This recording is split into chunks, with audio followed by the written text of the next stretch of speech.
Hey coucou YouTube, on se retrouve aujourd'hui pour la présentation du Medicine Earth Oracle de Alana Fairchild.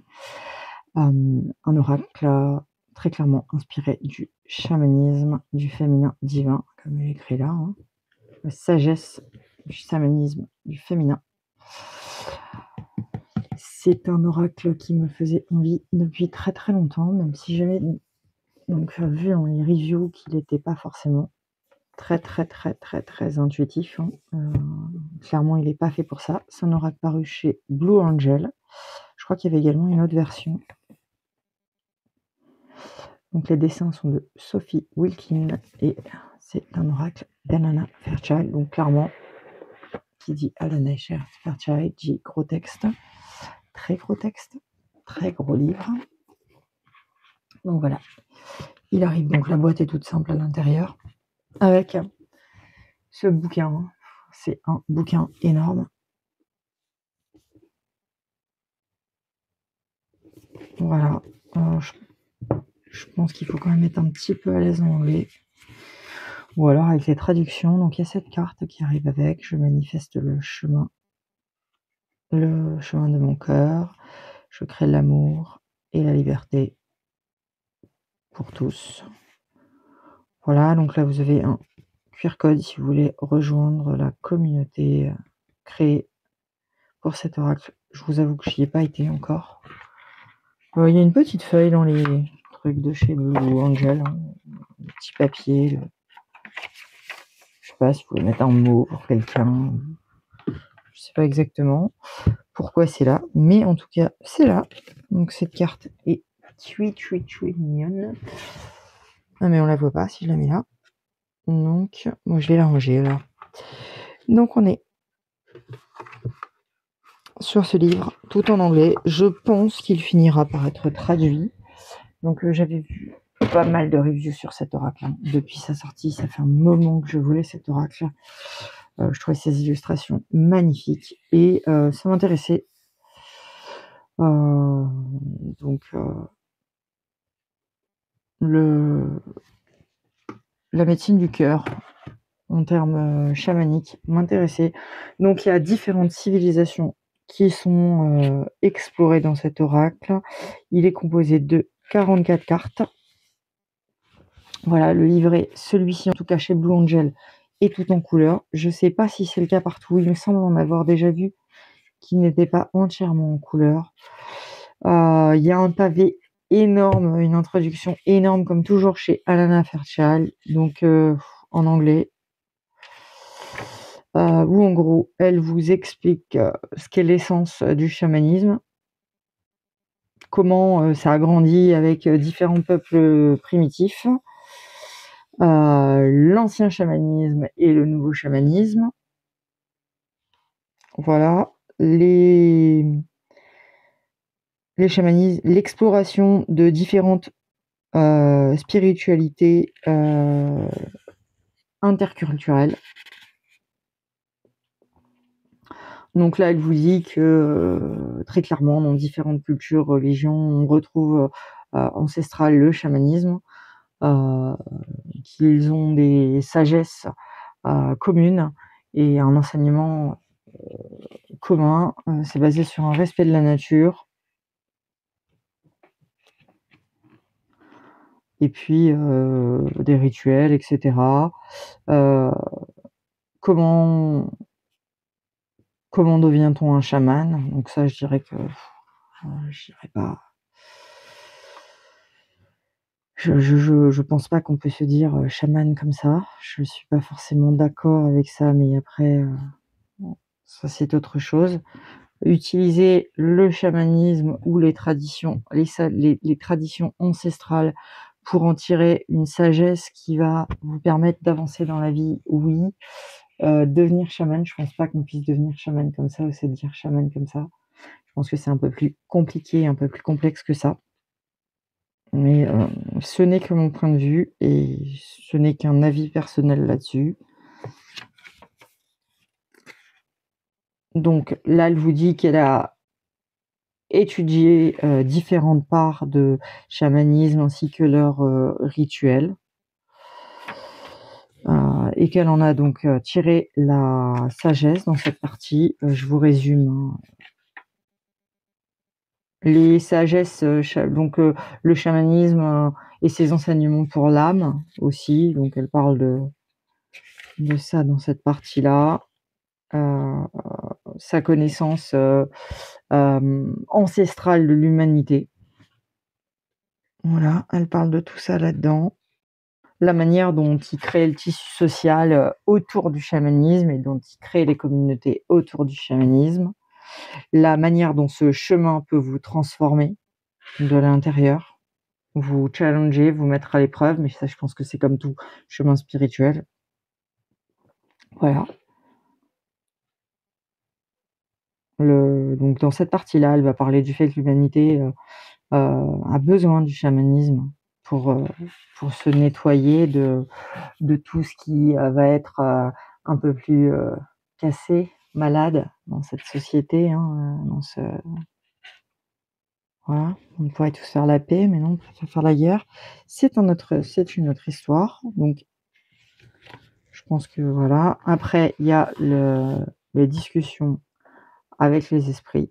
Donc, ce qui va ou pas faire partie du chamanisme, mais en majeure partie, les chamans ont tendance à dialoguer avec des esprits. Voilà. Ensuite, elle va expliquer qu'est-ce que le chamanisme féminin, en quoi il est différent du masculin, parce que bon, donc là, on va surtout avoir sur le fait que c'est un chamanisme basé sur la guérison du cœur. Il y a de très bons livres de Jamie Sam là-dessus. Elle a écrit un livre très connu, 13 lunes, je crois. Ouais. Elle en a. Tous ses livres sont des cadeaux. Je trouve que si vous vous intéressez au chamanisme, les livres de Jamie Sam sont très intéressants pour comprendre ce que peut être le chamanisme. Donc ici, elle étudie surtout les essences féminines. Voilà. Qu'est-ce que la médecine du cœur? Voilà. Donc, bon, c'est aussi c'est un oracle de guérison personnelle, hein. Voilà. Donc, il y a des prières, des incantations, des rituels. Si vous n'aimez pas ce type de choses, je pense que c'est pas la peine d'aller vers ce type d'oracle. Même si les illustrations, etc., c'est un deck spirituel, c'est un deck de guérison du cœur, très clairement, hein. Donc, on a une bénédiction pour le jeu. How to use this deck, comment utiliser ce jeu. Donc là, elle vous propose une bénédiction. Vous êtes libre ou pas de prendre la sienne ou de prendre les vôtres, de voir comment ça résonne. Ensuite, elle vous propose un tirage à une carte, ou propose de prendre le jeu dans vos mains, sur votre cœur, près de votre cœur, et puis de réciter cette prière. Encore une fois, vous en faites ce que vous voulez de cette prière, vous pouvez dire les vôtres, vous pouvez avoir vos propres méthodes. Je pense que le mieux, c'est d'être capable de s'attribuer un jeu par rapport à ce qui nous parle ou pas. Personnellement, j'ai pas de difficulté à en faire ce que j'ai envie d'utiliser avec les mots et les histoires qui me parlent, même si je vais bien sûr aller lire ce qu'elle a mis, hein. Ce type de deck, il n'est pas fait pour tirer à l'intuitif, vous verrez sur les cartes, pas du tout. Mais ça reste intéressant. Ici, on a un tirage de 3 cartes pour l'âme. Donc, voilà. Donc, elle vous dit de respirer avant, de souffler sur les cartes, de sélectionner 3 cartes face couchée, de manière intuitive et de les déposer. Voilà, elle vous dit que la première carte, c'est le miroir, la deuxième carte, c'est l'ombre, et la troisième carte, Fruition, la promesse divine. Voilà. On vous dit qu'on peut vous montrer les blessures et l'emportement, le chemin positif pour obtenir les fruits de votre manifestation. On a aussi une lecture divinatoire de l'esprit. Oh. Bon, je vous avoue que celui-là, je me suis pas trop intéressée. Je trouve qu'une tirage 5 cartes avec tous les pavés qu'il y a, il va falloir que je l'étudie un peu plus. Et c'est pas forcément comme ça que je veux l'utiliser. Même 11 cartes, vous voyez. Voilà, je dis pas que c'est pas très très intéressant, mais vous allez voir les pavés par carte ensuite. Donc, signification des cartes et processus de guérison. Donc, ça, vous allez l'avoir pour chaque carte. Donc, on va avoir d'abord quelque chose de très très condensé ici pour vous décrire la carte. Ensuite, un pavé énorme de où la carte tire sa sagesse. Quand je dis un pavé énorme, on est à 1, 2, presque 3 pages avec ça. Et ensuite, un rituel avec un processus de guérison. Donc, on est sur un rituel où, encore une fois, vous avez un pavé. C'est du Alana Fairchild. Voilà. Par contre, voilà, j'ai trouvé que c'était très intéressant. Je pense qu'avec un Google Trad, si vous comprenez mal l'anglais, ça peut se faire. Je comprends l'anglais, j'ai plus de mal à en faire une traduction littérale en français. Très clairement, ça c'est quelque chose qui est plus difficile. Par contre, j'ai trouvé ça sur les cartes que j'ai tirées plusieurs jours, très très très adapté et intéressant au niveau de l'histoire que ça racontait, de la sagesse qu'elle avait su retranscrire, même si voilà, faut aimer les livres à texte. Et voilà, j'ai trouvé ce livre plein de sagesse, des rituels facilement adaptables si vous avez déjà une pratique rituelle. Si vous n'avez pas, bon, on est quand même relativement guidé. Si vous êtes vraiment très mal à l'aise avec l'anglais, je vous conseille d'attendre la version traduite. Je pense qu'il se finira par être traduit comme tous les oracles d'Alana Fairchild. Il y en a beaucoup, beaucoup de traduits, donc voilà. Et puis ensuite, à la fin, vous avez donc les lectures desquelles elle s'est inspirée. Donc, vous voyez, elle a lu. Qu'est-ce qui arrive après? Qu'est-ce qu'on fait une fois qu'on a s'approprié cette sagesse? Un mot à propos de l'auteur. Un mot à propos de l'artiste. Vraiment, ces peintures sont incroyables. Vous allez voir, je vais vous montrer. Qu'est-ce que Blue Angel a publié d'autre? Donc là, le cercle de guérison. Un oracle de... Bah, c'est d'autres oracles d'Alana Fairchild. Celui-là, je suis sûre qu'il a été traduit. Celui-là, je ne sais pas. Celui-là a été traduit. Celui-là, je ne suis pas sûre. Enchanted Art.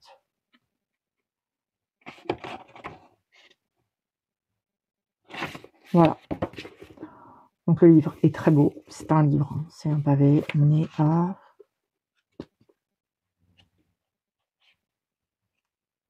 368 pages. Voilà. Alors, on part tout de suite sur les illustrations. Donc, c'est un deck mat. Le deck est magnifique. Elles sont très, très grandes. Plus grandes qu'un oracle classique par rapport à une carte de tarot. Je vous montrerai tout de suite. Vous voyez? Voilà. C'est le Triomphe de la Luna. Par rapport au Indie Tarot. Ah, très pailleté le Indie. Mais bon, ça, c'est le truc pour un spectacle. J'en fous partout. Après, j'ai des jolies paillettes sur tous mes jeux. Voilà. Et par rapport au Moonshine, au Moonyuble, qui est très grand, c'est encore plus grand. Voilà, donc c'est du gros carte oracle, tranche neutre, mat, et elles sont, voilà, incroyables. Je vais vérifier qu'elles rentrent bien dans le cadre. Oui. Voilà. Donc, et à chaque fois, pour chaque carte, vous avez une histoire. Un processus rapide pour comprendre le sens, une histoire très longue, d'où elle a tiré ça, et puis le processus de guérison. Non mais celle-ci, comme elle est incroyable.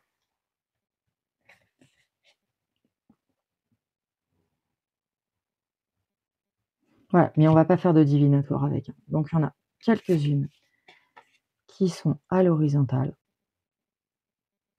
Donc là, en partie, vous avez le dos de deck ici, hein, qui est tiré de cette carte. Voyez?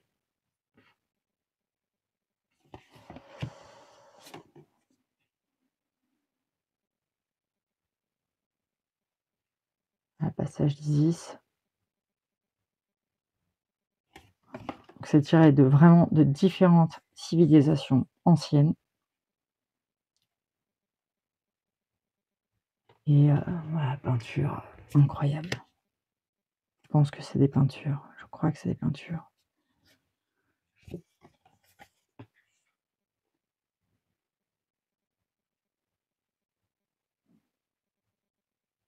La lumière de l'Est. Sont vraiment, vraiment, vraiment, les cartes sont magnifiques, très profondes.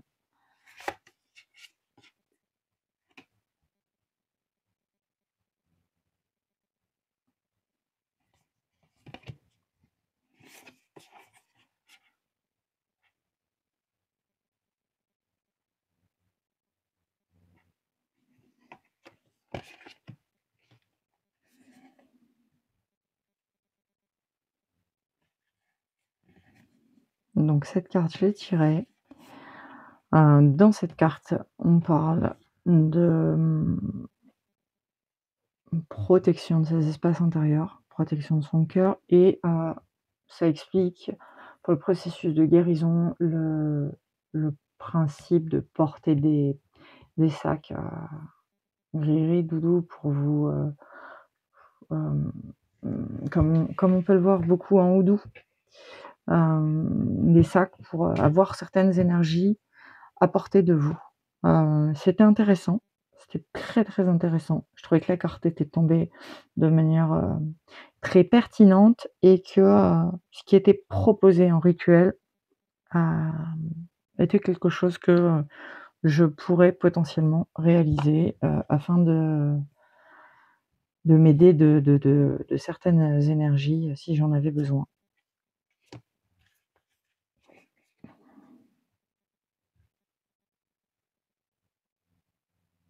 Voilà, elles sont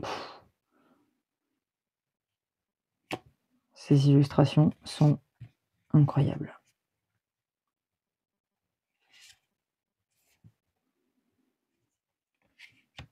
Voilà, mais encore une fois, absolument pas intuitif. Je pense que je vais traduire certaines parties et en faire un livret afin qu'il me soit plus facile de me l'approprier.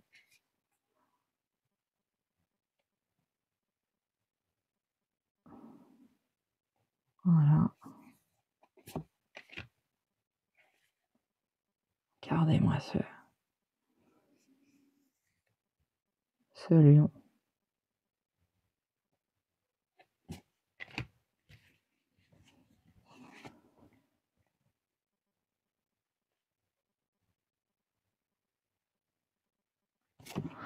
Je pense que je vais travailler avec ce que j'ai prochainement. Essayer de me faire le défi d'un mois sans au moins un mois sans rien, sans y travailler avec ce que j'ai. J'ai déjà énormément de jeux, voilà. Prendre le temps vraiment de faire ce qu'il y a à faire avec chaque jeu. Regardez-moi ces lions. Voyez ce noir plus caché là.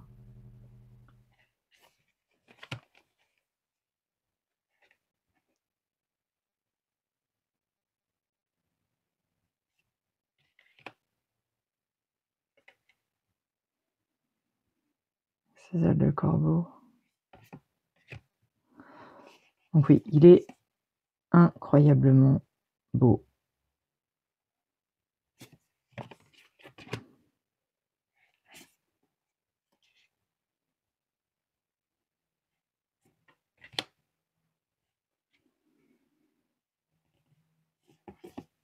Ah, je vous ai dit des bêtises.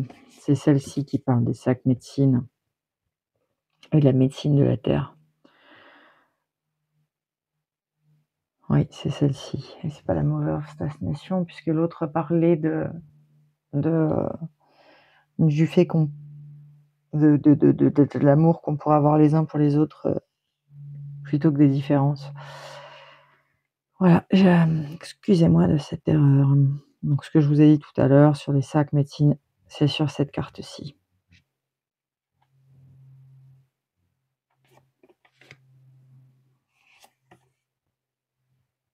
Les peintures sont absolument incroyables, les détails sont voilà. Très, très, très, très longtemps qui me faisait envie. J'espérais une traduction, mais le voyant pas traduit.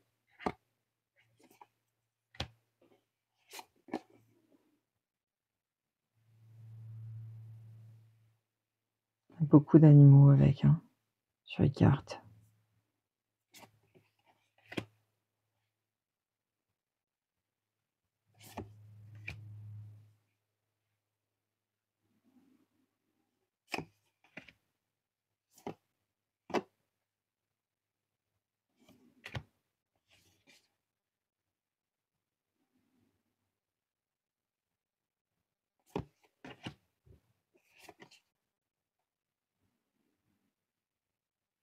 Avec ce hamster qui court là.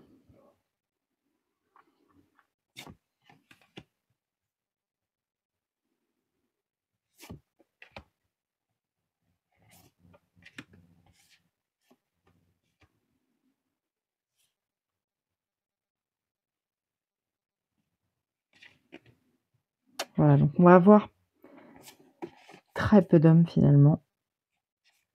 Bon, là, c'est un homme cheval, donc on ne peut pas considérer que c'est un homme.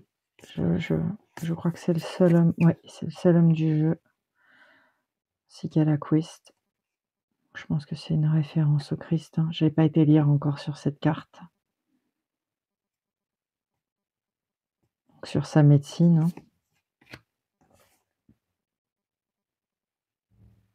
Le cercle de médecine. Donc ça, c'est l'image qu'on retrouve en couverture sur le livre et en pochette. Complètement incroyable avec ces animaux.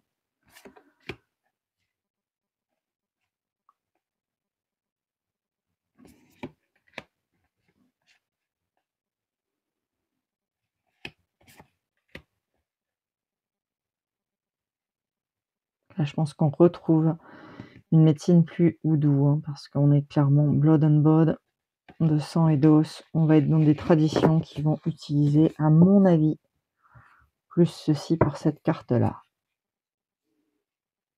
Voilà. Donc, c'était la présentation du Medicine Health Oracle de la médecine du cœur. J'espère qu'il vous aura plu. Voilà, je serais ravie de savoir si vous l'avez. Si vous attendez sa traduction, si vous l'aviez déjà vue, si vous l'avez, ce que vous avez réussi à faire avec. Si vous avez réussi à aller un peu plus loin, parce que j'en avais vu des présentations mitigées, notamment avec la longueur du texte. Après, les présentations mitigées étaient plus chez des personnes plus intéressées par les pratiques sorcières que chamaniques. Voilà, moi j'étais complètement amoureuse de ces images et puis voilà. Médecine du cœur, là en ce moment, j'en avais grand besoin. Même si voilà, mais je pense qu'il y a encore des choses à travailler avec. Eh bien, je vais vous souhaiter une excellente journée. Je ne sais pas exactement quand je vous mettrai cette vidéo, puisque j'en ai tourné plusieurs. Donc si c'est le week-end, un excellent week-end. Et puis je vous dis à très vite. Si vous avez des suggestions, des envies, par exemple, si vous voulez des vidéos avec des tirages ou des conventions de tirage, etc., n'hésitez pas à me demander. C'est aussi pour vous, pour partager ma passion avec vous, mais également si vous avez si vous avez des envies particulières par rapport à des vidéos, n'hésitez pas à m'en faire part. Je serais ravie de partager ça avec vous. Je je suis en train de faire une reliure, voilà, traditionnelle pour faire un livre de mes livrets de rituels de Loboud. Donc je vais en faire je vais le relier avec du cuir, etc. Si c'est quelque chose qui vous intéresse, comme je vais en faire un deuxième avec toute mon année bardique, du grade bardique, n'hésitez pas à me le dire parce que je pourrais dans ce cas vous faire des petites photos, des vidéos par étapes pour vous expliquer comment je réalise ce type de reliure, si vous voulez le faire pour des grimoires ou autres, ou pour des livres, ou pour des choses qui vous intéressent vous, ou même pour refaire des livres, des couvertures. Ce sera avec plaisir que je vous montrerai comment je fais ça. Dès que je reprends la couture, en général, c'est plus dans les mois de septembre, octobre, enfin les mois d'hiver où j'aime coudre, les mois où le soleil s'en va, j'aime coudre. J'ai des périodes où je préfère faire certaines choses plutôt que d'autres. Je vous filmerai comment je fabrique mes pochettes pour le tarot, les différentes manières. J'essaierai de vous en faire plusieurs dans une vidéo avec des méthodes plus ou moins faciles. J'essaierai de vous faire ça, bon, soit en vidéo, soit en photo. C'est un peu complexe pour moi de le faire en vidéo, étant donné que mon bureau sert un peu à tout. Il est mon plateau de tournage, mon plateau de loisirs créatifs avec mon petit garçon de 8 ans, et il est également un endroit où je peux coudre, découper ou réaliser le grimoire comme je vous ai montré tout à l'heure. Voilà, donc je vous souhaite une très belle journée, un très bon week-end, de très bonnes vacances, et je vous dis à très vite. Ciao, ciao!